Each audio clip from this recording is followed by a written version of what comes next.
oon saanut siis tosi ihania petsejä. 9 uutta petsiä Kirpputorilta ja mä voisin nyt näyttää ne. Nämä mä sain eilen ja mulla on tällainen, joka ei ole seisovakissa, mutta tää on silti ihana.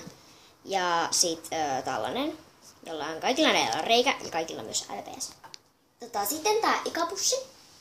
Eli tää maksoi 5 €. Ja 3 Lildes Pet Shopia. Joo. Eli avataan tää. Mä oon avannut siis nää jo. Mut ihan sama. Näin. Ja siellä on siis tällainen ihana hamsteri, jolla on sininen magneetti.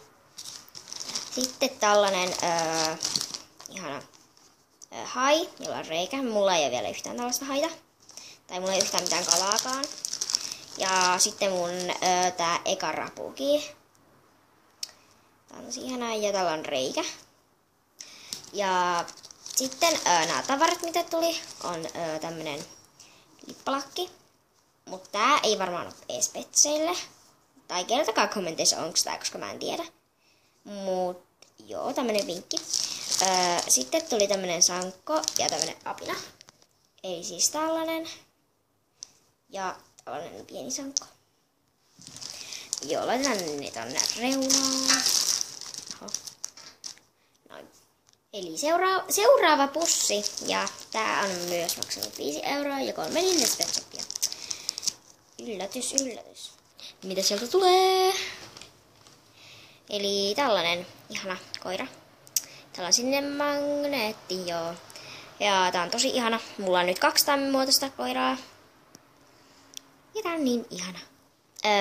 Sitten on tällainen koira, jolla on reikä. Ja tää on tosi ihana myös. Mulla ei ole yhtään tämän muotoista koiraa. Tai no nyt on 1. Ja sitten tällainen koira. Tää on ihana. Ja tulkee sora, mutta se ei mua haittaa. Ja siellä on niin punainen magneetti.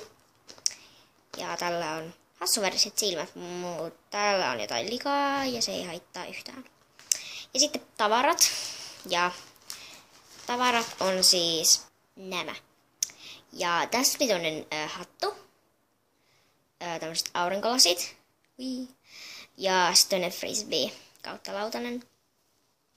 Ja siellä ei ole enää mitään muuta. Eli tässä oli kaikki nämä ostokset. Mä voin näyttää ne vielä kerran.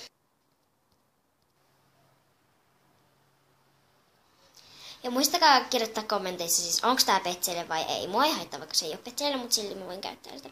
Ja sitten nämä aurinkolasit on vähän oudot, koska nämä ei oikein pysy petsillä. Mutta kyllä mä tiedän, että nämä on silti petseillä. Moi moi kaikille!